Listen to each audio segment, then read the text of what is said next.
Is this live? Can people hear me?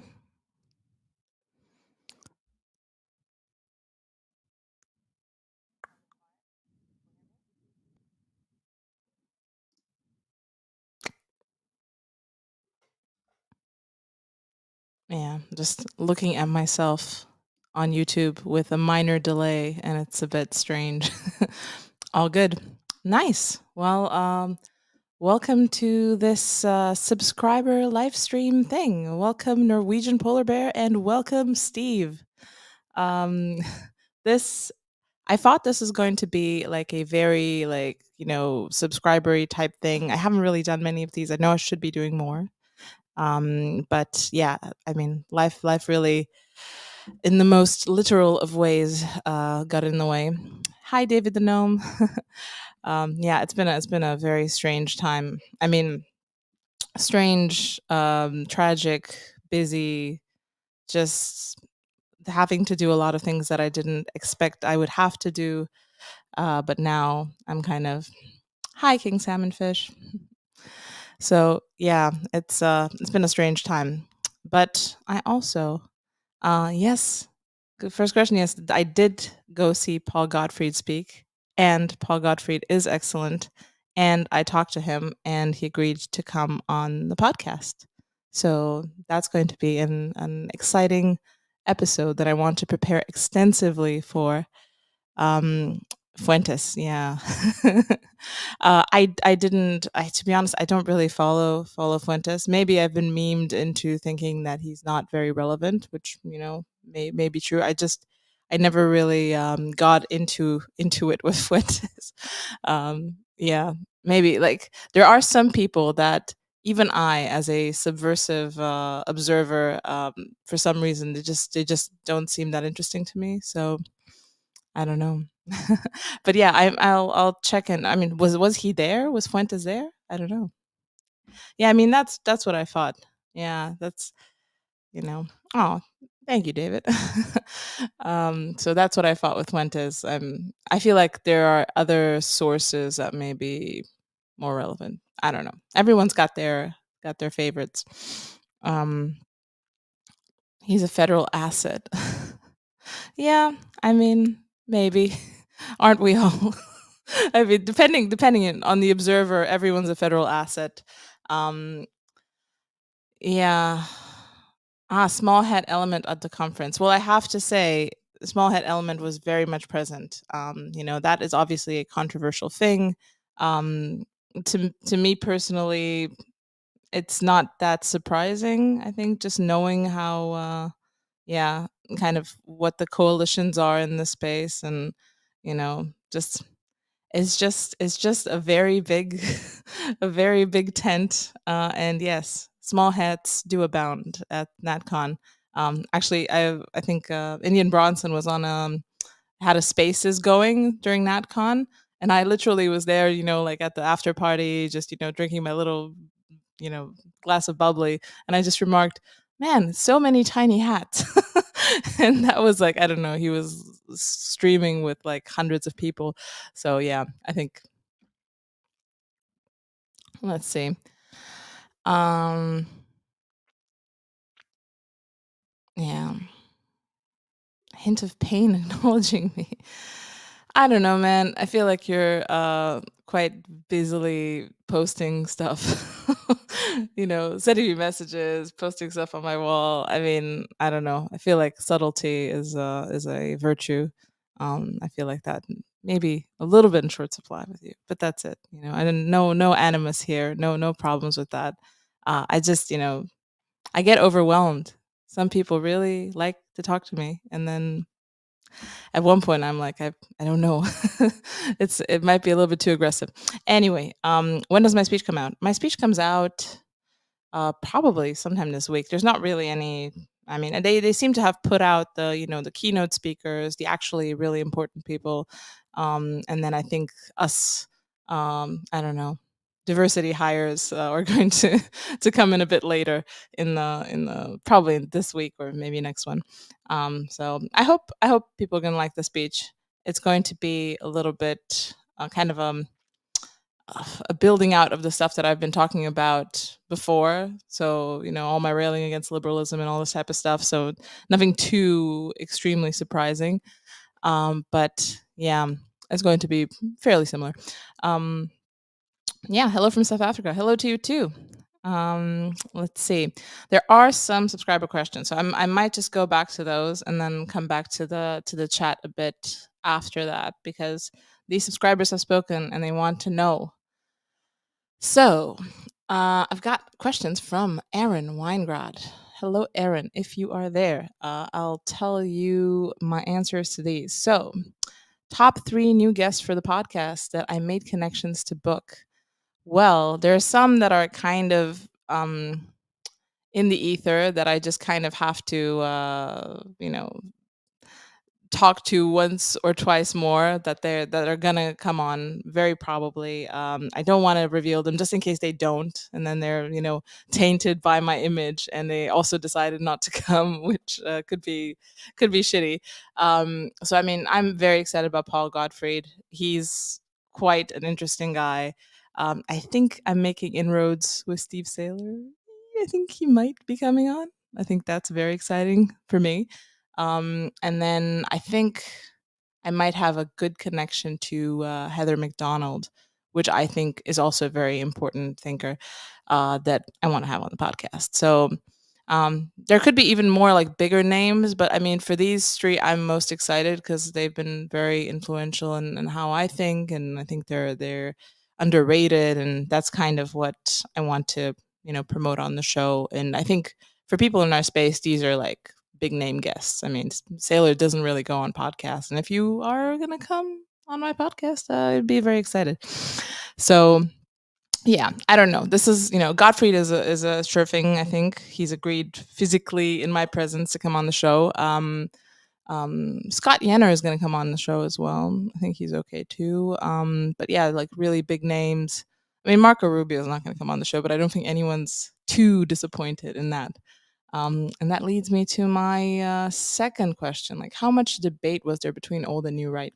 It's really interesting because I went to this the kind of the European sister event in Europe, the NatCon Brussels. It was also NatCon, obviously, and it was very kind of establishment. That one might have also been because it was in Brussels. Literally, like a lot of people were, you know, literally Eurocrats there, and that kind of pulled the event towards like I don't know fusionist BS, to be honest. And this one was quite different, which I don't know how to attribute that either to an evolution of the movement itself or to the fact that it was in the US. It was like in Ron DeSantis's backyard. He was at the event. Like it had a completely different energy. It was a completely different event. It was very much new right. It was very much no BS. I mean, you know, there was also a lot of kind of very kind of Straussian ways of elaborating on things that we all know to be true, but also cannot be said totally directly. So I think it was a very based event in many ways. Very yeah, the people there kind of knew what was up. The question was, what's the strategy? How does this translate into actual power? I think a lot of them were very aware that, electoral politics is just one avenue. Another, essentially the undercurrent was that, okay, the the right needs to assert its own right to rule. It needs to believe in itself, and a lot of people talking about different things that the right has to believe in. So I mean, my panel was on the family, and even though my speech was tangential, but the panel was really good. Like it was really strong, and yeah, it was all about like spare us with your bullshit. We've got our own set of values, and they're just as strong and just as powerful as the ones that you're attacking us with. So yeah, let's see. Yeah, Amy Wax, Small Hats Big Guests. Amy Wax is definitely very much on the short list. I've sent an email to some sort of assistant person of hers. Don't know if she's got it, but I'll Amy Wax is definitely an avenue I'll keep pursuing. Delano Squires is very surprisingly excellent. He is very based. I really like. I think it's Delano. Sorry, whenever I read it, I think it's Delano, but it's Delano. Very cool. He was on my panel, so yeah, I got to meet him up close. He's very like he's a serious guy, and the other question here is that about family, like how was family treated at this event. Like it was an intensely like networky event with so many panels. Like there really wasn't a lot of slack in the system. There were a few people with children and stuff, but most people there had children. Most people there had families, some quite large families, and they did represent that. They came with that energy to the to the conference. So yeah, I mean, I didn't bring my baby because it takes me about 25 or 26 hours to get to Miami from this little corner where I am in Europe right now, and there's no international airports here. It's a lot of layovers and stuff. And I was just there for a few days. I had to come back. There's a lot of stuff waiting for me here to do. So baby wasn't part of it. I have a son. So yeah, baby didn't come. And yeah, the status of the mother I think was properly celebrated. But it's it's kind of a political event. There were a lot of I mean, it's obviously a political event. There were a lot of women speaking, and they were all, I think, without exception, mothers. Or if they weren't mothers, they would have liked to be mothers and would just not, were just prevented by fate from that. So they had a very positive attitude towards motherhood. But to be honest, it's a political event, a conservative political event. It's like pretty much a sausage fest. Like it's like 85% men, and the rest, a few women there, did represent essentially the cause of motherhood, of the family. I mean, Helen Roy's speech was very, very wonderful, and a lot of like deeply religious overtones. Like, you know, people very committed to their faith, and it wasn't anything. It really couldn't be compared to like a mainstream political conference. I think the proportion of women was correct. I think so. That's kind of what I seem to feel there. Um, yeah. Yeah, this conference. I mean, the question is, was this conference very professional or academic in its ways, or is there a cultural aspect developing? I think this one was quite slanted towards politics, towards academia, very, very idea heavy. I mean, we're talking about small hats, tends to be a situation in these circles. It's very verbose. I mean, after like 4 days of trying to sound smart all the time, I was like completely fried. I slept through every flight, everything. It's just extremely tiring. So yeah, to be honest, that was it. Um, let's see.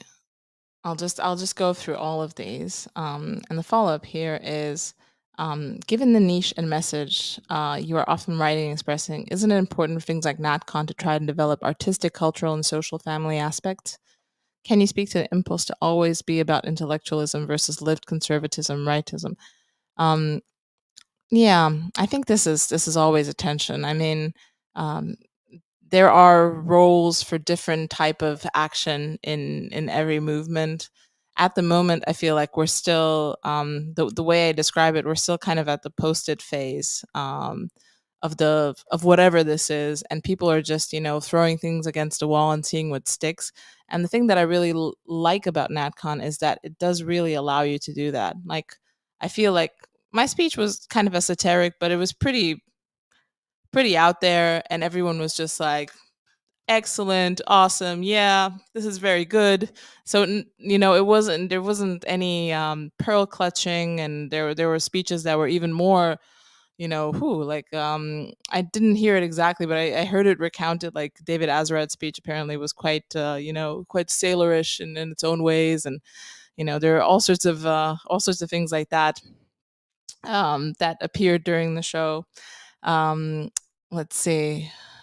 And yeah, I mean, the social and cultural thing, I feel like I wish that NatCon was more like that, but it's just, it wasn't like, because you mentioned here there's like a anarcho-capitalist event. It does feel like it's more of a networking session for students, with academics, with people that are very much in the realm of ideas, very like marketing speak, very top of the funnel, where, things are, yeah, just coalescing. There's um, there's nothing really kind of, it's not a very open event, I have to say. The speeches are kind of the outreach part of it, and the rest of it is like, I don't know exactly how people get admitted, but there weren't. It doesn't feel like me that there were like a ton of guests. I feel like there could have been many more guests or people like that. I feel like it was like half speakers and people who are like, I don't know, part of this or that institute, and then the rest were like students. So very kind of very academic-y. It does feel like it. So yeah, I think there's definitely a role for that, for more of kind of a political social outreach, like to bring in culture. But at the moment, I feel like it does feel a little bit too early. Like we're just kind of realizing what the contours are. Like a lot of people, myself included, just feel like we've just woken up from a dream. And the whole history of what we've been led to believe by kind of like hegemonic liberalism, was either a lie or so overinflated that it's equivalent to a lie. And now we're kind of trying to retrace our steps and understand, okay, what are the inflection points, where were we lied to, how could things have gone differently, kind of this whole revisionism of our whole lives. So it's still kind of a confusing point. And I feel like what natcon does is that, it just kind of collects all the different answers to what the truth might be. So I feel like it's still very fuzzy at this stage. For some people, obviously, have very seriously, very pointed theories about what went wrong when it did. But the reality is that there are many, and I think many theories are correct because many things went wrong. So yeah, I don't know if this was a very good answer, but yeah, I feel like all this stuff is going to come, but more people need to awaken from the dream. Let's see. So from Hans Nerdna. Hi Hans. I definitely know you from Twitter at Homo Pedalius. Please do follow at Homo Pedalius. He's got his own language. It's kind of built, an expansion pack on BAP's, kind of pig Latin that he's invented, and it's extremely complex and very few people understand it. But it's worthy of your attention, and learning it, I think, will pay dividends in future. So the question is, actually, please discuss. Very open ended. My sense of things is that few people, even in the trad, paleocon, alt right niche, clearly see the consequences of obliterating the distinction between who I am versus what I do, how I feel. This obliteration is the motivating power behind the woke march through the institutions. So, who I am versus what I do, how I feel. The most important consequence is failure to publicly approve of the behaviors of people who identify as a member, of one or more government designated historically oppressed victim groups constitutes hate, and therefore will not be tolerated by the state or any other institution the woke have captured. I believe the statement and similar ones bear frequent repetition, seeing it all stripped naked of woke virtue signaling, realizing that they are demanding approval of behaviors, are essential for fighting back successfully. Because the woke have no qualms about condemning the behaviors of their enemies. Of course, woke leaders don't care about their hypocrisy, and woke sheep are blind to see it. But a lot of normies who have been keeping their mouth shut are capable of catching on, and this day we must win.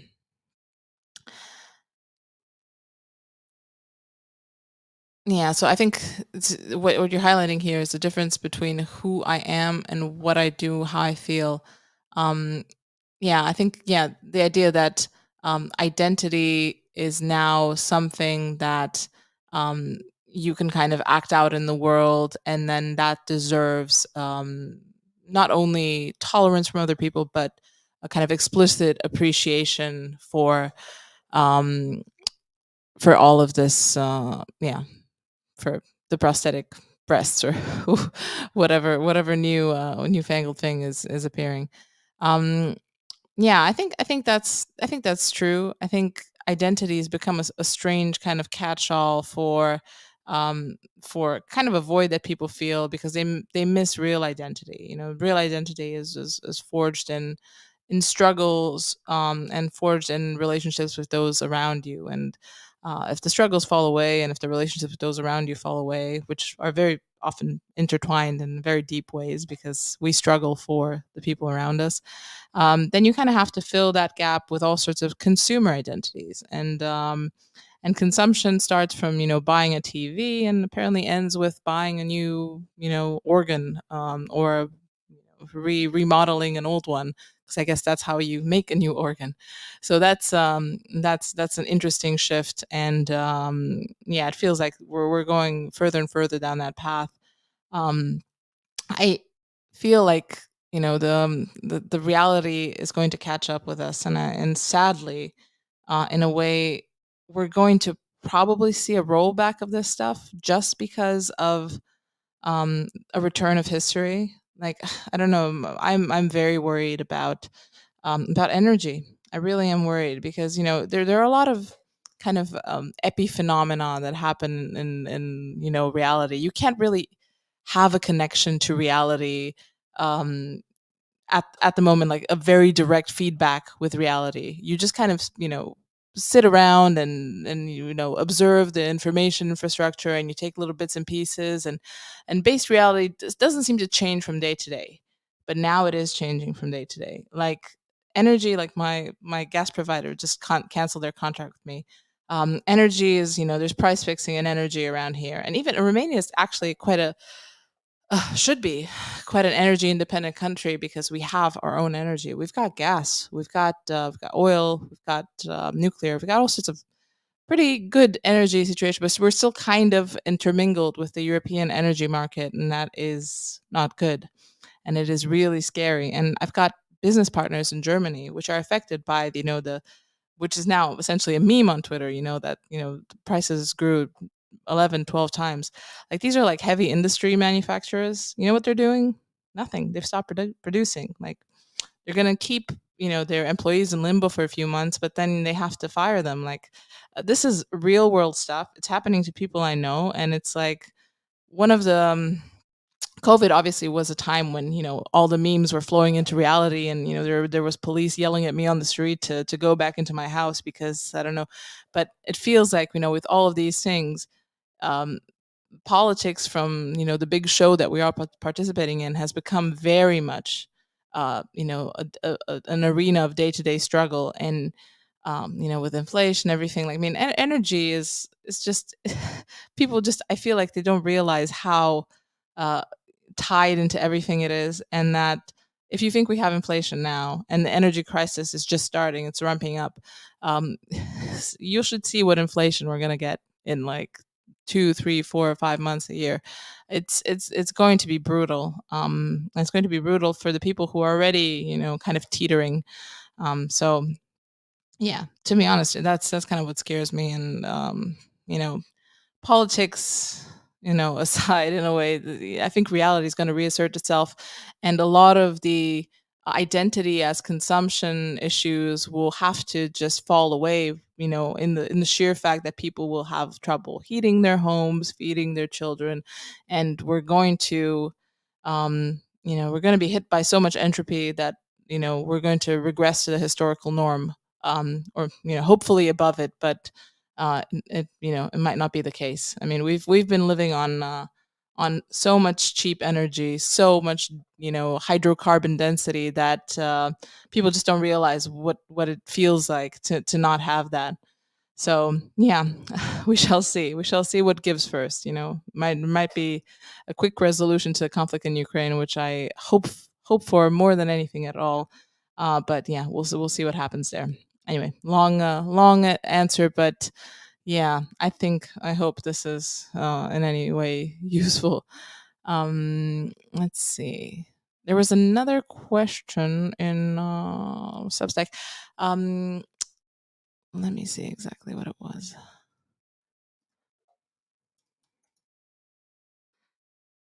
Yeah, I think one of the questions was if I'm going to interview the guys from Russians with attitudes, is it? Or Russians attitude. Yes. I want to interview these guys, but to be honest, the episode that I got the most and most absolutely annoying backlash to was the Anatoly Karlin one. The only like pro Russian, or I don't even know if it's pro Russian, but like both sidesy episode that I've ever done.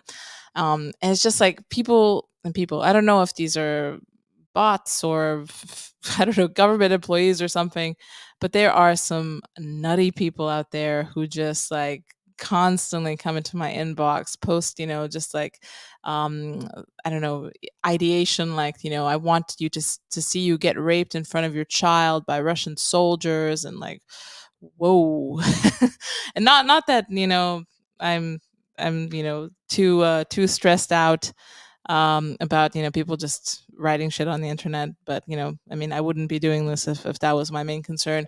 But it did get a bit annoying, and especially like now, like the same people were posting, just about the Anatoly Karlin episode under every post at NatCon. Anything that NatCon posted, it was Alexandra, interviewed a Russian bad guy, Anatoly Karlin, and that was around the time of the Bucha massacre, and I'm like, okay. So yeah, it's just it seems like a lot of work, but yeah, no. To be honest, I will. I'm going to talk to those guys. I really want to talk to them. Haven't listened to the podcast yet. I should, because it's very good. Um, so yeah, that's and yeah, number two. This is from. I mean, these questions are from Roy Craggle, I think. I had a podcast with Dan Dima. He is a friend of mine, actually, that I met online a long time ago, and I feel like he is just one of the smartest people I've ever met. Even after now interviewing a lot of people on the podcast, he's extremely knowledgeable, extremely just learned in the best of ways. And yeah, I really wanted to chat to him, and to see what he's up, you know, what he's thinking about. Because I mean, we used to be in kind of like libertarianish circles. I mean, I think he's kind of drifted away from libertarianism pretty much at the same time as I have, maybe even a bit earlier. And there are a few people in Romania that are kind of like, you know, super smart. I don't know, that sounds a bit dumb, but yeah, that are very much worthy of coming on the show. And one guy who's recommended here is Lucian Bolsan from the Freedom Alternative YouTube channel. I know the name Lucian Bolsan, and when I was on Facebook. I mean, I still am on Facebook, but I don't hang out on Facebook because that's pretty much where all the Romanian thinkers or intelligentsia hangs out. Um, and yeah, I knew. I think I'm probably friends with him on Facebook, so I can chat to him and maybe bring him on. As far as I remember him, he was kind of tied into pretty much, straight laced libertarianism, which is not something I cover. But I mean, people have drifted quite far since I've last checked in with them. So it might be that he's on the same page or on a different, very interesting, similarly interesting page. So yeah, I think these are kind of the questions that I got here in the messages and all this type of stuff. There might be some more. Let me see. Yeah, no, that's all good. So back to the chat. Let's see. I've missed a little bit here. Oh yeah, I think we're here at the Madonna and Child is a traditional icon for a reason. Yeah, I think that's pretty much what I was, that kind of the vibe that the female speakers gave me. they're very fiercely protective of children. And there's a very interesting speech that when it comes out, I recommend you check out. It's by this woman called Katie Faust. She was on my panel, and she was kind of speaking about the rights of children, and she had this very kind of potent way of putting it, saying, this is a child, and explaining about the rights of children, and the idea that a lot of liberal overreach is in the interest of parents and against the rights of children. And children do have a right to be protected and to be sheltered from a lot of the crazy shit that goes out there. I mean, she puts it in a much nicer way. She's obviously thought about this more than I have, but yeah, this is obviously a huge issue. And from no fault divorce to all of this, just like all this weird sex stuff that's now just being jammed down children's throat just for the cause of, like, tolerance and inclusivity to all sorts of paraphilias and and fetishists in the public space. Yeah, I mean, she definitely has a point. And Delano Squires had a really interesting point, one which sometimes doesn't receive a lot of appreciation in more dissident right circles, but I do think there is something to it. I mean, he was noticing the fact that it's usually, when some bullshit happens in schools, and uh you know children are just being harassed by whatever. It's usually the moms trying to make a big fuss, the Karens out there screaming at the teachers and stuff like that. And his question was like, where are the dads? Like, obviously I understand why men might be disengaged from things like that, but it really does feel like that energy is missing. And it's missing, obviously, like I said, for good reasons, because being like a white guy going to any place, yelling at anyone, is might be something that attracts an immense level of negative attention. But at the same time, it has to be done. Like, that kind of energy, that protective energy for families and children, has to come from fathers as well. And yeah, just even if it's safer for the mother to do it, and she's more privileged in the whatever diversity stack, there still is a little bit of space for men to step up and do it. Even though, like I said, I know this is not popular, but if you're a father, yeah, it's something one might need to do sometimes. Um, let's see. New atheist, yes, new atheist. Did you come to believe in religion again? I'm an atheist, not by choice, and I want to believe. I tried going to church, but it didn't help. Yeah, man, Josh, I feel you. This is a really tough one. I mean, I've essentially just marinated my brain in new atheism, and it isn't easy. Like, I feel like I'm a believer, but I've kind of reasoned my way into belief, which is the not really the way to do it. You kind of want to feel your way into it. And I do feel it sometimes. I wish there was kind of this huge moment of revelation. But to be honest, I mean, life really kind of steamrolled me lately, and in wonderful and also in absolutely terrible ways. I mean, my mom dying was a big shock. I mean, no one expected it. There's a whole lot of stuff that I have to do now that I didn't expect having to do, which also is the reason why I wish I could, put more out and stuff. But I'm going to continue on a regular schedule, but I'm not going to be doing more episodes a week or anything. I'm just going to keep the ship level for a while, just to figure out what's going on. And yeah, but I mean, having a child it is really kind of there's just so much transcendence, so much incredible transformations in it, that it's almost impossible not to have some sort of religious experience through it. So I wish I could tell you a recipe for you go there at midnight, you drink a special potion, and then suddenly you're a believer. I think just kind of letting your mind go a little bit, just not holding on so tightly on needing explanations for everything. It's it was that expression, like, you can't reason yourself into things you didn't reason yourself into. And I feel like this is kind of the reverse of that. You can't you know use your rational mind to force yourself into beliefs that don't come through that channel. I mean, going to church is a thing, and it's kind of like um a shower. You have to take it every day. I mean, don't go every day, but maybe every Sunday. And then sometimes serendipitous things happen. Things that you kind of just want to leave yourself open to that. Try to reduce the rigidity of your soul a little bit. Anyway, a guy in his room. Hi, guy in his room. I am reading this, and thank you very much. I appreciate your comment. I'm happy you like the show. Yeah, David, I used to be one of those new atheists. Let's see. Doug Wilson. Yeah, I think Doug Wilson's good. I remember I was seeing, when I was a new atheist, I was watching all those debates, and I think Wilson and Hitchens were debating, and I just thought, what a what a retard. Sorry to be using slurs on this epic event, but yeah. Now I can kind of see where he's come from. Um, let's see. Steve Hayward did an interview with Charles Murray and Steve Saylor, 2 hours long. Okay, that's good. I'll have to check that out. That would be good prep anyway.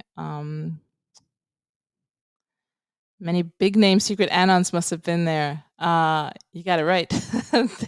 there were quite a few big name anons. I will not reveal, but there were quite a few, like 50, 60, 70K anons in there. I mean, I already said Indian Bronson was there, but that's it. That's all I'm gonna say. He said that he was there. He was on Spaces bragging about it, so not revealing anything. But yeah, yeah. I think a lot of even the more mainstream political guys have some sort of anonymous outlet for their deepest thoughts and stuff. No smoke cannons and energy drink girls. No, it was very scholarly. It was very, very scholarly. A lot of discussions that were really fun to me because it was just like all the stuff that has nothing to do in my real life, and then I can just go all out and talk about all the stuff constantly to people who know exactly what I'm talking about. The most arcane, weird, deep ride stuff. People know about it, and they can't wait to talk to you about it. So yeah, it was amazing for me. I loved going to NatCon. I'm really happy I got invited. I don't know. Hopefully I get to go again. It's great. I mean, Miami is nice. I haven't seen much of it because the one day that I wanted to go out and see, go down to like South Beach and, wander around, there's this like tropical storm started, and just like buckets of water just poured down the sky. And I was in a taxi, and I just said, okay, just take me back to the hotel. This is not gonna work out for me. So yeah, that's kind of what I did. Let's see. Uh,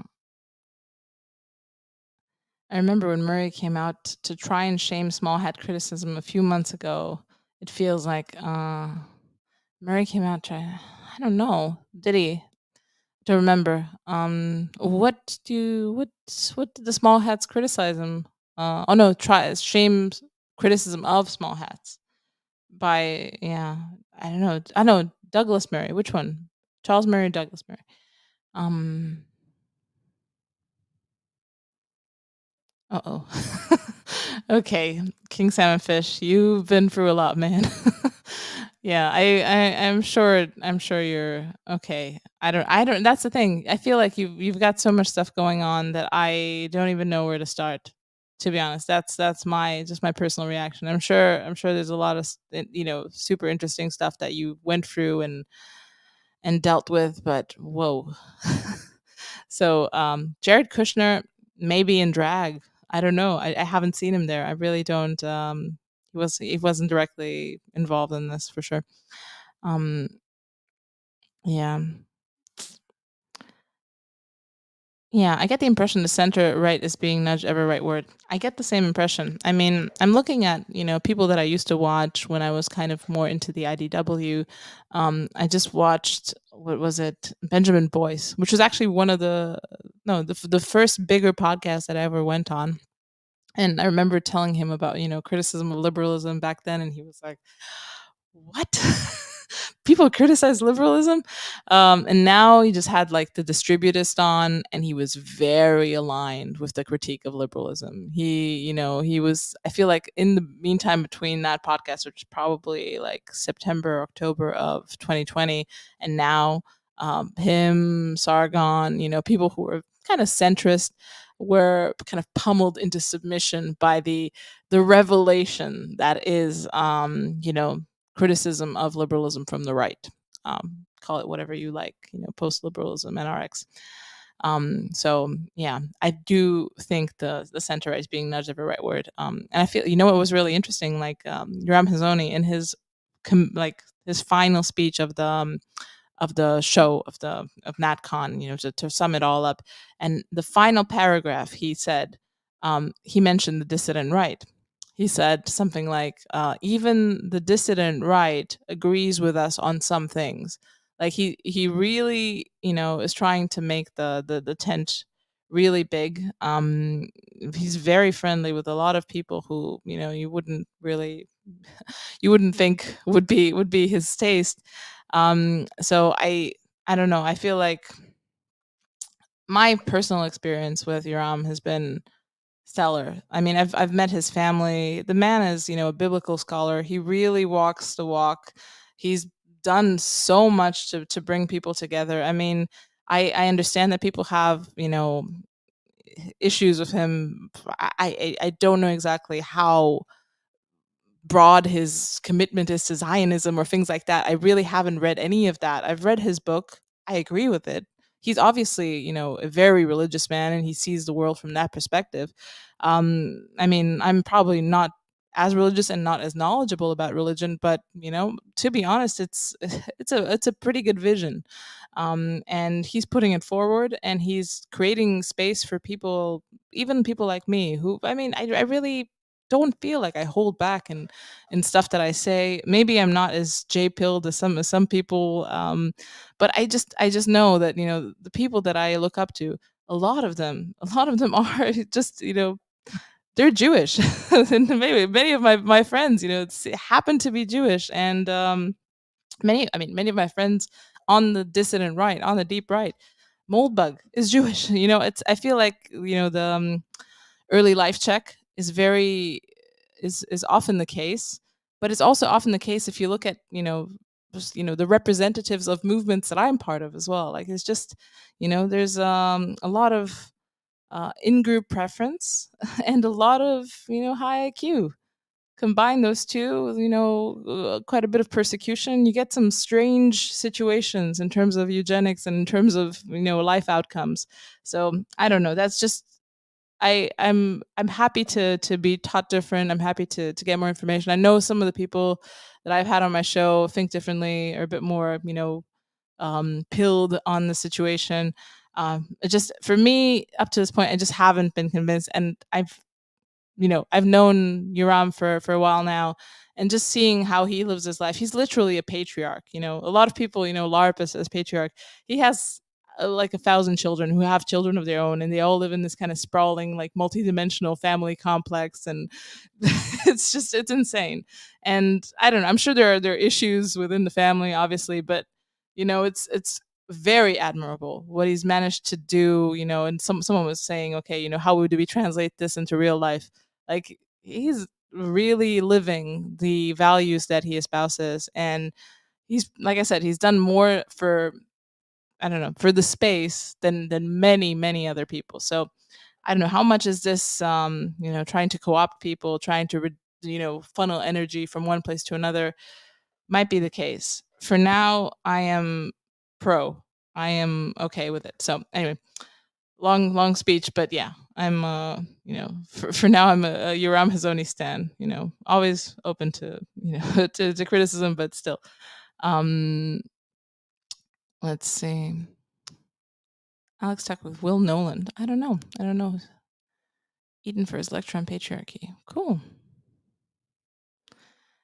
Tate and the PUA guys feminists. I mean, to be honest, I think the Tate and the PUA guys share with maybe the radical feminist kind of this, dichotomy where, life is a zero sum game, and how much can you win? How much can you take off the table?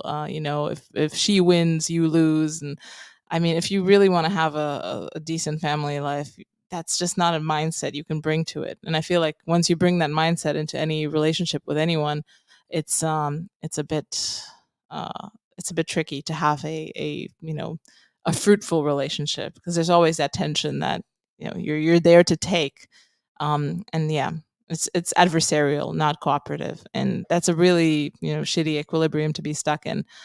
So yeah, I understand why he might say that. So Will Nolan, I'll make a note of that. I might get him. Let's see, Malmesbury Man. Yeah, the based Frenchman. What is it, like the Leviathan as a AV or avatar thing? I don't know. Yeah, I might chat to him. I haven't had Frenchman on since Pascal Gobry, so let's see what's going on in French. Biblical sacrifices. Yeah, too many people trying to cheat a game they can't cheat. Ego and boundaries and weak cowardice. Sucks. Indeed. Um, yeah, I'll look. I mean, I'll look into biblical sacrifice. Really want to have Jonathan Peugeot on. I know he's kind of like center, but he's got a really interesting perspective on biblical I don't know, just symbols. What's this show called? Symbolic World. So, yeah, I want to get him on. So yeah, we might delve into biblical sacrifices there. Stalin's War. That's really interesting. I'm actually reading that right now. Sean McMeekin. That might be a good interview. I might just wait until I finish the book, and then I'll bring him on. I still think it needs to be drilled into everyone's head over and over. It doesn't matter if a silent majority understands what time it is, who understands in the power that wields. Yeah, I mean, silent majority. I agree. I mean, it doesn't really matter. I mean, it's good. It's good if there is a silent majority, in the sense that there is a client class that an elite can, use as a, I don't know, one of the levers that moves history. But what is interesting about this event, because it's not a popular event, like I said, it's very much a scholarly, it is a very much elite event. These are people from more conservative colleges, like, I don't know, Hillsdale and stuff like that. But they are very much connected. There's a bit of Silicon Valley in there as well. There were people who were not, um, you know yeah, just not your typical, weird conservative grad student or anything. So yeah, there are different elite contingents represented there. People who are curious about it. So yeah, I think it's the direction is good in terms of co-opting a counter elite, and making them understand what time it is. Um, let's see. It is really a defining absurdity of the times that a political party who fights on behalf of the family is under attack and people are actively fighting against it. Clown world. Yeah. I mean, a political party who fights on behalf of the family, if the GOP even did that, that's, I think, the problem that a lot of people here saw is that they just don't. They just don't. They just wait. They're in limbo, and then they get attacked enough, and then they just give up. Like, that's something that a lot of the speakers at this event were just like, okay, yeah, we need to figure out a way to skip this part. Um, yeah, okay. Yeah, energy. I agreed. Inflation worldwide, just in Europe. I mean, the way things are interconnected, I think there's probably going to be more inflation in Europe. But the thing is, everyone in the world has been printing money for COVID, and the check is coming due. I think the energy crisis is just going to exacerbate that. But inflation, I mean, people were talking, even at this conference. We're talking with, like, analysts and people who are kind of plugged into the stock market. and Wall Street in general, that global hyperinflation is one of the more likely scenarios that's going to happen in the next 6 to 12 months. So yeah, it's looking bad, and yeah, definitely global. Let's see. I can't wait for this economic crisis to come. Lots of money to be made, like I did in the '08 crash. Uh, how? DM me, tell me how you're doing it. Yeah, short everything. Okay. Um, I don't envy looking down a long cold winter of energy issues. Yeah. Well, I've got 10 cubic meters of firewood and one little fireplace. I don't have heating with firewood, but if worst comes to worst, I'm just gonna like move the whole family into the living room where the fireplace is, and then we just gonna homestead. um, let's see. Fendeviller, the bass sculptor. Yeah, actually, I listened to the Jack Murphy show with Fendeviller a while ago. Yeah, I really like his sculptures. They're really beautiful. They're like Italian futurism, I think, kind of the style. Yeah, very very cool. I think I follow him. Um, yeah, Steve says, I'm wondering what the people running Germany are thinking. You can't just buy energy from a new source if there's no way to import it. You can't keep factories idle if you depend on exports. I don't think they're thinking. I mean, if they were thinking, they would have thought at the time when they, put all their eggs in the renewables basket, at the time when they closed down the nuclear plants. And as far as I understand, they're not easy to reopen. They've essentially trashed their nuclear plant.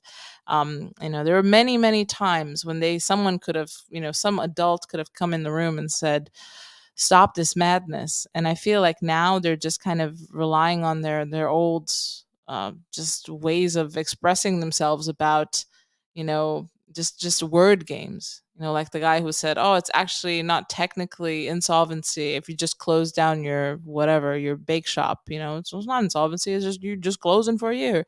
Okay. Yeah, it's ridiculous, and it just tells you about the caliber of people who are the managerial class, the so-called expert class. I mean, these people are political experts. They've been chosen to represent, to manage politics, because a lot of them are either unelected or very subtly elected, and very they're three people are picked, and pick the one that you like from the three people that are picked by other people who know how to pick people. It's just like there's not really actual democracy if you really think about it.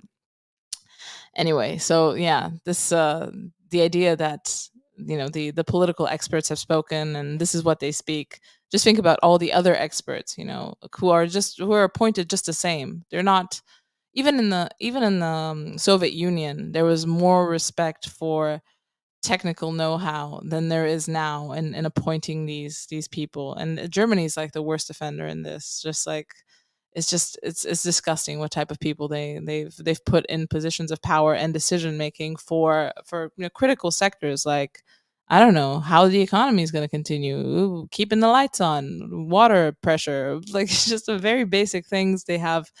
um they just have apparatchiks in all of these places. Um, and it's interesting because I just watched this video essay. I posted it on Twitter, the Aaron McIntyre one, and he made this point that Soviet Union was just managerialism on on like fast forward, just speed run managerialism, and it collapsed in 40, 50 years. We've got the slow and steady version of managerialism, and it will collapse just because it's the same logic. They tried to central plan the whole economy from the start. Here we've got central planning of little bits of the economy slowly, and then they collapse bit by bit. So yeah, I mean, it already they have essentially Soviet system in Germany. It's going to fail in exactly the same type of ideas, but the idea, it's not going to fail because people were lying because they couldn't keep the grain quota. It wasn't like a 5-year high or something like that. It was just they were lying about renewables. They have no idea how the grid works. They have no idea how energy works. They're just making decisions based on religious impulses, like we need to save the polar bears or whatever. So anyway, it's just kind of yeah, kind of dumb, unfortunately. Germany is toast. That's what I think, unfortunately. Um, are a lot of people who follow Alex pro Ukraine types? I don't know. I think there's one guy who I think liked some of my like feminism stuff or something. And then he became very deranged when he heard the Anatoly Karlin episode. He just got a little bit crazy.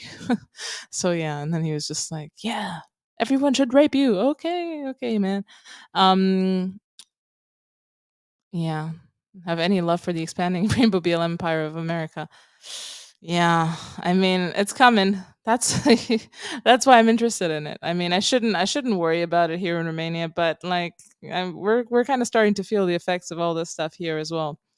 I got to do another interview with Thomas 777. I really like Thomas 777. He is one of the great scholars, the only cultured thug that I've ever met.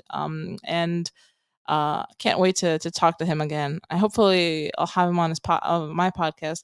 But a friend of mine told me that he might like to have me on his, so maybe that could happen as well. I don't know. This is just like no, not official stuff, but maybe it's gonna happen. Anyway, let's see. Oh, I went down too hard. Too many things. Oh man. Oh my god, you guys have been posting hard. I went down completely. So anyway, let me just see. Thomas Edison. Okay, here we are. Let's see. I don't like the people in charge here at home in America. I'm not interested in making them in charge in other places. Yeah, I agree, David. Let's see.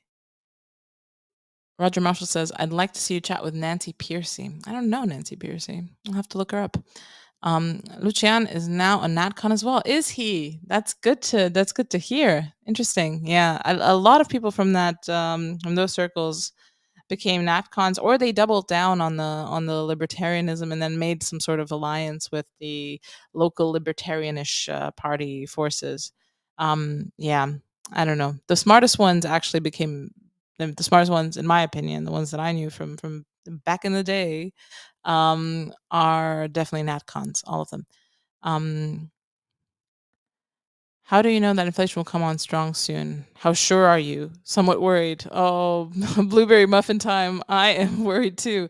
I mean, my background is in economics. I mean, but I don't have to know much more than the money supply has exploded, and they're trying to cover it up already. I mean, I don't know. I mean, they've essentially the way the government handles anything right now is to print money.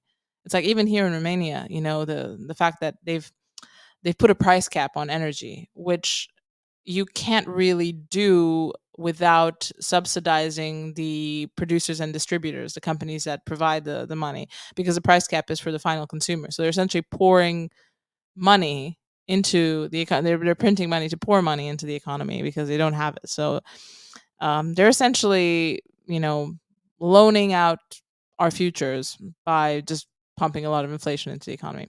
Anyway, it's not going to be good, and the same is done in the wider Europe as well to deal with this stuff. Like I mean, money's been start they've started printing money in 2008. They essentially printed themselves out of the last financial crisis, and then they continued printing. And COVID was a big print explosion where they were like, oh, we need to pay people to stay at home. Which people? All people. Cool. Give them all the money. Nice. Where are you going to get it? Well, we just have this printer in the back. So yeah, that's kind of how it works. And with modern monetary theory, it should work. It's all good. You can just print money. No one cares. So it's quite handy that way. Um, yeah, the dads get arrested and called domestic terrorists. I mean, that is a point. A guy in his room. I think you've got a point. Um, yeah. Yeah, Johnny Bolton says if a father can stop being associated with a mother, or vice versa, the child naturally comes to the conclusion that they too can be disposed of. Yeah, absolutely. I mean, relationships are all about the utility that to derive from it. The qualia that arise from that connection. You want only positive utility. Once it goes to negative, you need to get out of there. Let's see. With liberal women getting older before marrying and no longer being able to have children, who is to happen with surrogacy? What is to happen with surrogacy? Um, yeah, surrogacy is a very strange one. I mean, some people it's quite an interesting issue, and it splits the dissident right quite hard down the middle. There's more kind of like more the white nationalist people tend to be pro surrogacy. So yeah, it's just because they want more children, children of a specific color combination. So in the sense that we aren't at the point where we can say no to any source of children. I tend to think of it as quite you know it's one of those like escalating techno dystopian things where, yeah, I mean, in each individual case, it doesn't seem to be like a problem, but the fact that there are already like baby farms in the Ukraine and things like that, and like, Dave Rubin and his husband are having, you know, children made by some, made to order. It's very disturbing, and it's one of those things where I just kind of have to say no. No, I feel like this is one step too far, and yeah, there are there's a price that you shouldn't pay for having children. So I don't know. It's I can understand both positions, but just personally for me, it just feels like it just opens up the degrees of freedom for demonic possession of this institution are extremely abundant. There's just so many ways for this to be abused and made all the more disgusting and terrible that no, people just do it the old way. Just, I don't know, eat healthy and have children normally. um Thank you, Blueberry Muffin Time. Yeah, they're okay. It is okay.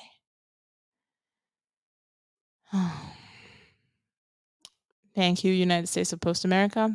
That's all good. Yeah, I mean, it's not all good, but it's getting there. It's not okay. I mean, Phil, I'm not going to read your whole name, but thank you, thank you. It's good. Yeah. Let's see. JN says the absolute state of theology. I don't know. I mean, I'm sure theology is quite broad. I don't think we've even scraped the surface of all the things in heaven or earth that have been said about theology. So, let's see. Rationalism has taken quite a few torpedoes lately. COVID response. Sam Harris. Yeah, Sam Harris has been quite interesting. I mean, I've done a whole stream about this with Laura McIntyre, but um, just it's kind of almost like deadpan way in which he just asserted his position, which is totally anti-liberal. But he was like, no, no, this is the state of exception. So, I as a liberal, declare the exception. Trump is the exception. Anyway, it was very strange to see one of my childhood heroes kind of defenestrate himself in such a dramatic fashion. Let's see. Did I see Paul Gottfried's speech panel? Yes, I did see it. What do I make of the Paleo Chronicles perspective? Yeah, I mean, he kind of was there to relitigate some older issues he had with fusionists, and it was quite a kind of arcane trip down memory lane. The positive thing for me was that he in his speech kind of gave some signals that he was for someone who's very like famously curmudgeonly about things and not really into it, and had some choice words for Hazoni on his own podcast a few times, he was quite positively inclined about the event and what he saw there and the people he saw there, and kind of the general drift of the kind of whatever national conservatism, because that's what this kind of biggest tent calls itself. So yeah, I think he probably witnessed the movement moving towards him, which wasn't the case for a long time, because he essentially was kicked out by the fusionists from, the larger tent back in the day, and now he's being brought back into and appreciated. A lot of people went up to him, myself included, and said, "Okay, your work inspired us. You're an incredible thinker. Thank you for coming. Great speech." And I was reading his book on the plane. The fascism, the career of a concept. Very good book. You should read it. But yeah, it's interesting to bring him back. I mean, if Sam Francis was alive, he would be brought back. I think he would be a NatCon, I'm sure. There's a lot of people like that you know is are seeing a revival, maybe not, but yeah, just like they they're back in interest, because just the times have changed, and I think he feels that. um yeah.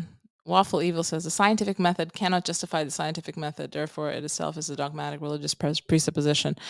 um yes, I agree with that. I think that's one of the conclusions that, at the bottom of the atheist story. This is kind of what you see. There's a lot of circular reasoning, for a movement that sees itself as poking at fallacies and pointing them out and stuff like that. It's quite circular. Um, let's see. The best podcast on metapolitics and philosophy. Thank you. This is great to hear. Thank you, Phil. Let's see. It's more that the standard notion of rationalism is too limited. Yeah, that might be the case. I mean, that depends how you frame things. Jay Dyer, the OG Orthobro. I've heard of Jay Dyer. People have been recommending him to me, but I have to say I haven't read anything by Jay Dyer yet. But I should. I know he's kind of he's one of the OGs. So I think he was on Break the Rules a few times, I think. Um, yeah, didn't know if these were only pre-recorded questions. It's all, I don't know. I just wanted to cover the subscriber questions, because I keep promising that I'm going to do subscriber stuff, but I never know who comes to these, if people are going to come to these, if they like this. So I'm just kind of experimenting with this. That's why I had to renew the the link, because I still don't know how to operate YouTube very well. So yeah, not the best. Um anyway, um yeah, would love to get Alex's take on the Sam Harris thing. There is a 2-hour stream I recorded with Aaron McIntyre on every detail of the Sam Harris affair. If you just go onto Aaron's thing, there's a big picture of Sam Harris, and that's me and Aaron just talking shit about Sam Harris. So I'll leave that there. I've said everything there is to say about Sam Harris there. Essentially, we just, yeah, you know, it's a sad state of affairs, but it's also nice and revealing, I have to say. Miami is super fun. Yeah, it was pretty fun for me. Like inside of the Marriott hotel was great. It was filled with great speakers and chats. Um, Aaron, let's see. I'm not forgetting about it. You actually answered all your questions at the beginning of the stream. So once it's recorded, I think you can just go back there. I think that they're the first questions I've answered. So, yep, yeah, they're good. Um, South Beach, different environment than NatCon, I imagine. Yeah, I can imagine that too, but I never made it, unfortunately. Um, yeah. Douglas Murray and Pedro Gonzalez. Oh yeah. So yeah, this is an answer to the previous thing about it. Which Murray? Yeah, Douglas Murray fought with Pedro Gonzalez. I mean, Pedro Gonzalez was there as well. He chatted to Yoram. He's not an anti-Semite. It's just people using the the implements that are at their command to hit up and coming people. I mean, Pedro Gonzalez is kind of a post liberal guy. He's very aggressively anti GOP, aggressively anti IDW, and someone like Douglas Murray can smell it in the water. He can see what's coming. I think at least in terms of the future of kind of centrist conservatism, woe is me, the strange death of the curious case of the whatever, we'll never know what it is, but look at all these like Arabs in Paris. I think that there's probably a bit of an expiration date on that type of book. I mean, how many times can you write the same book? Being surprised by strange events and curious places. And Pedro is not surprised, and he talks a lot of shit about people, and then I think that's kind of what set that off. Anyway, um, I reacted to that Douglas Murray article at the time. Yeah, he did. AA is excellent. Please follow Academic Agent if you haven't. He's great. Steve Saylor and Sean Last on the pod. I follow Sean Last. Is I think he is based. I haven't he's really read much of his stuff, but yeah, I think he's kind of one of these HBD people, isn't he? So yeah, sure. I'd love to have both of them on. I do tend to just do one person at a time. For some reason, those two people ones, I don't know. It's just it's not my thing. It's just I want to have a conversation. Three people is already a bit too much.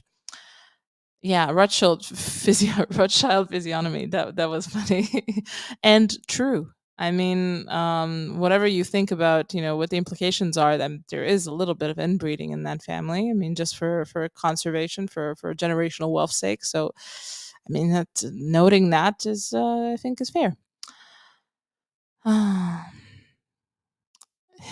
Channel his inner small hat to bash right wing people with valid criticism. Yeah.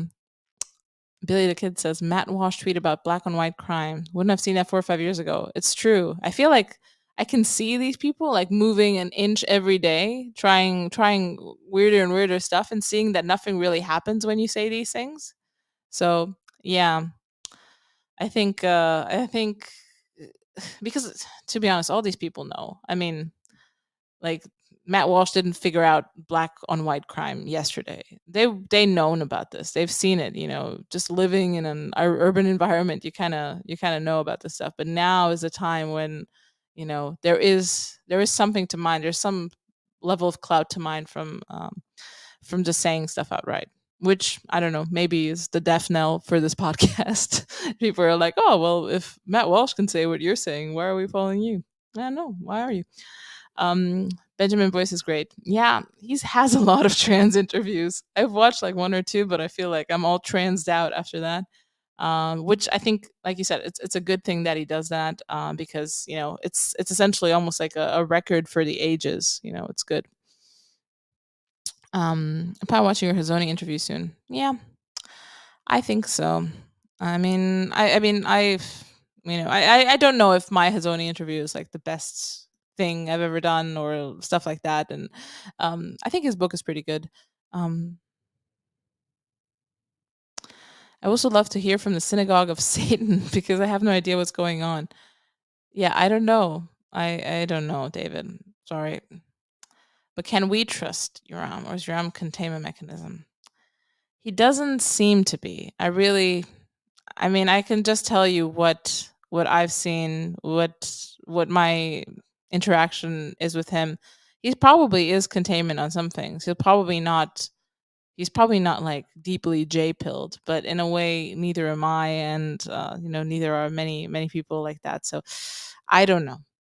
I don't know what to say. I can't say for sure. I don't He doesn't strike me as consciously engaging in containment. He seems like he wants to build the broadest tent possible, uh, without like I don't know, out and out Holocaust deniers and stuff like that. Like I said, I met him. I met his extended family. Kind of seen him in his environment. I've seen kind of he's always been, more than a gentleman to me and very kind and maybe that colors my perspective. Maybe he's doing this to ingratiate himself with me and with kind of this, little group that I represent. Could be. I really can't say, but just from my perspective, what I've seen, I've seen someone who really lives his beliefs, and I admire that. And he's done, I think, quite a lot for me. So I don't know. I really don't know, guys. Let's see. I thought all of my friends were either default left wing or apolitical until a video of my friend's wife was posted to libs of TikTok because their pediatrician refused to treat to no vax. Yeah, that's the thing. There are more of us than you think. Some people just don't have the language to express what's going on, but that's what we're going. That's what we're doing here. United States of Post America says a very obvious statement: Jews are smart. Can't get around that. I think that's definitely part of it. To be honest, consider Romanians to have merchant qualities as well. I think so. I think so. I don't know. I hope I got some of the merchant qualities um, from whatever Romanian admixture I have, because I'm kind of like German, Czech, Polish, and a drop of Romanian somewhere. Let's see. The Jewish narrative über alles. Yeah, maybe. Let's see. And now we talk to each other all the time about politics, and our friendship is deeper. Well, that's good. It does. It's something to bond over. Let's see. Um, I mean, they rejected God. They haven't changed since then. Do I love Israel? To be honest, I've never been to Israel. I don't really have an opinion about the actual landmass of Israel. As an ethno state, I think it is admirable in many ways. They have above replacement fertility. They've got quite a booming VC sector. They put out a lot of tech. Many aspects to it that are admirable. But yeah, I don't know if I love Israel. Yeah, David Boyd, Darren Beatty, Arvin, Michael Malice. Yeah, I mean, yeah, there are a lot of Jews in this combination. A lot of people think that I'm Jewish. I'm not. I actually checked because I was surprisingly verbose since childhood, and I was thinking, yeah, there must be something in there, but no, absolutely no Jewish admixture. I've checked. Anyway, just saying random stuff about. Rainey says, "My roots go back to Lovren, Romania." Nice. Good. Yeah, I mean, mine go back to somewhere in Central and Eastern Europe. Very, very mixed. Um, yeah. I find a lot of PUAs and MGTOWs are the same. It's just the latter have taken feminism to heart. They take it personally. Yeah. Yeah. I mean, there's a lot of truth in PUA. um yeah, I think a lot of, it's a strange thing. A lot of women have the same reaction to like feminism as a lot of men have with PUA. There are a lot of strange trends, a lot of scary statistics that you can bring even from a feminist perspective to women and say, okay, this is happening, this you're in danger. And to be honest, yeah, if you're a woman, walking down the street at night, you are in danger. The whole thing, keep your keys close and be ready to fight. It is, it is scary sometimes. You are vulnerable in many ways, and then feminism comes in and takes that fear and says, okay, there's a whole politics, a whole source of meaning that we have that can flow out of this fear that you have, this rational fear that you have of some men. And then they generalize it to all men, which is not good. And I think that's kind of what PUA does as well. It's all, about the women. And yeah, women can be quite malicious. I know that because I am one. So I've done a lot of introspection. Done shadow work, as they call it. So yeah, I get it. I understand. But yeah, it's a two-edged situation. There are two sides to it. Um, let's see. Yeah, Malmesbury Man about Europe. Great insights about Zamora. Yeah, yeah. He was publishing the Zamora speeches, wasn't he? He translating and publishing them. Yeah, let's see. It's factionalism even within the GAE. Yes, indeed there is. Asabia Pepe is a worthy. Yeah, I follow Asabia Pepe. He's really good. Yeah, might invite him as well. Yeah, Mary Whitehouse backlash. Yeah, I mean this stuff has been going on for a long time. I mean Phyllis Schlafly as well. I remember like on one of the NatCon posts, someone commented that I'm a Schlaflyite, that I want rights for myself but want to deny them to other women.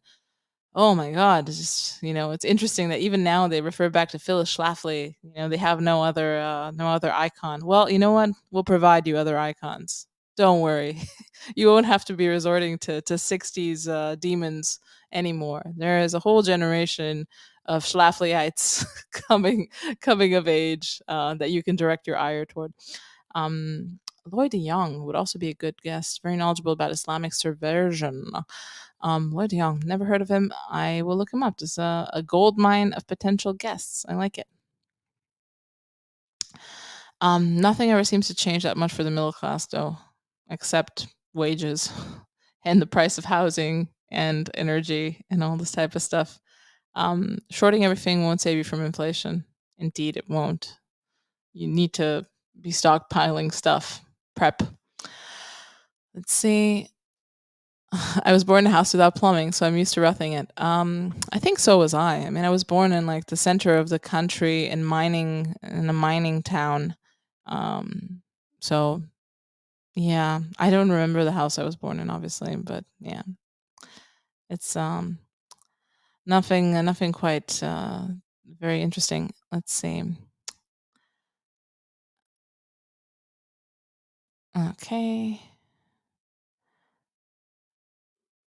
Let's see if there's a question here. Have you had Dave Reboy on the Subversive Podcast? He was one of the first guests actually. So I might have him back on because I met him at NatCon. We're friendly. He's a great guy. We've had one at the beginning. I think it's like episode 6 or 7. So yeah, definitely go back and listen to that one. Let's see. Hey, Alex, what should people born and brought up in the city? What advice do you have to get out of this funk? I love this podcast. This is Arnav Jindal. Um, what advice do I have to people born and brought up in the city to get out of their funk? I don't know. I mean, depending on what city. This. uh, there's nothing really. I mean, you can always move out of the city. You can go have a pastoral life somewhere in the countryside. Yeah, city. I feel like city is the city versus country thing is a bit strange. I feel like city can be a bit of a kind of a coming of age place, especially for men. You go out. You have your, you know, whatever hero's journey type thing that you do in the city, and then you take that knowledge and make a life out of it in a smaller place. Obviously, this isn't for everyone, but it seems to be kind of more of a common pattern nowadays. But the idea that you move to the city and you die in the city, or you're born in the city and you die in the city, I think is a bit more dystopian. Anyway, I don't know. I was born in shit hick town. I live in a medium sized town now, so let's see. Nah, David Boy has decent taste in music. He's a musician himself. He's got decent taste in music because he knows music.